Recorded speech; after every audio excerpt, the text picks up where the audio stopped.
अगर आप भी चाहते हैं स्पार्क नीलकमल ऑफिशियल की ऑडियो वीडियो आपके पास पहुंचे, तो चैनल को सब्सक्राइब करें और बेल आइकन दबाएं।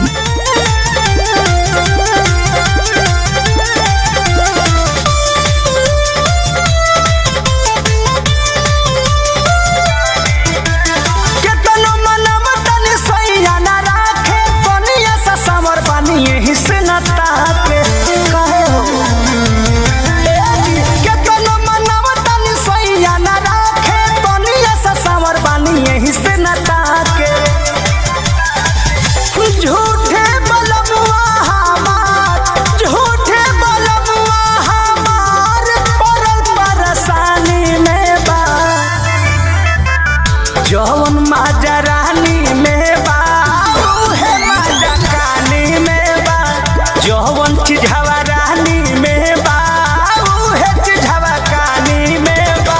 बुझलो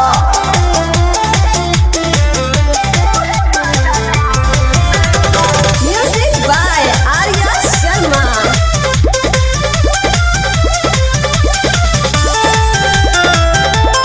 अगर आप भी चाहते हैं कि अपने नाम से गाना बनवाने के लिए, तो संपर्क करें मोबाइल नंबर 73 19 65 99 83 पर। गोरे चाहे करिया तब नहीं दुख हमार बुझले सवारिया। हे राजा दुइया गो रंग होला, गोरे चाहे करिया तब नहीं दुख हमार बुझले सवारिया।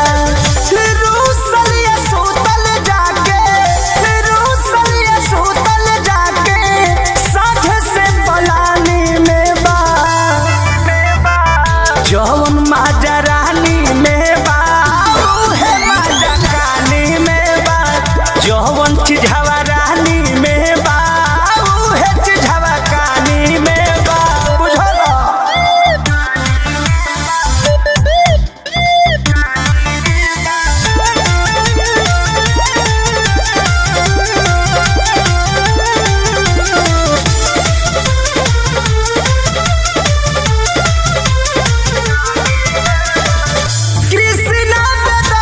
अगर आप भी चाहते हैं कि अपने नाम से गाना बनवाने के लिए, तो संपर्क करें मोबाइल नंबर 73 19 65 99 83 पर। माजा ले लकाला कंद के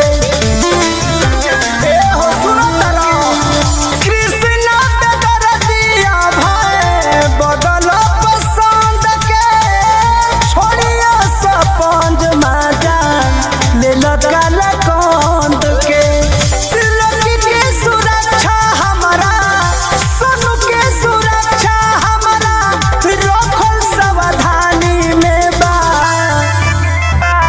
जौन माजा रानी में बा उहे माजा कानी में बा, जौन चिढ़ावा रानी में बा उहे चिढ़ावा कानी में बा। केतनो मनवा तनी सैया ना राखे, तनिया सा सांवर बानी यही से ना ताके। झूठे बलमुआ हमार, झूठे बलमुआ हमार परल परेशानी में बा। अगर आप भी चाहते हैं कि अपने नाम से गाना बनवाने के लिए, तो संपर्क करें मोबाइल नंबर 73 19 65 99 83 पर। जौन चिढ़ावा रानी में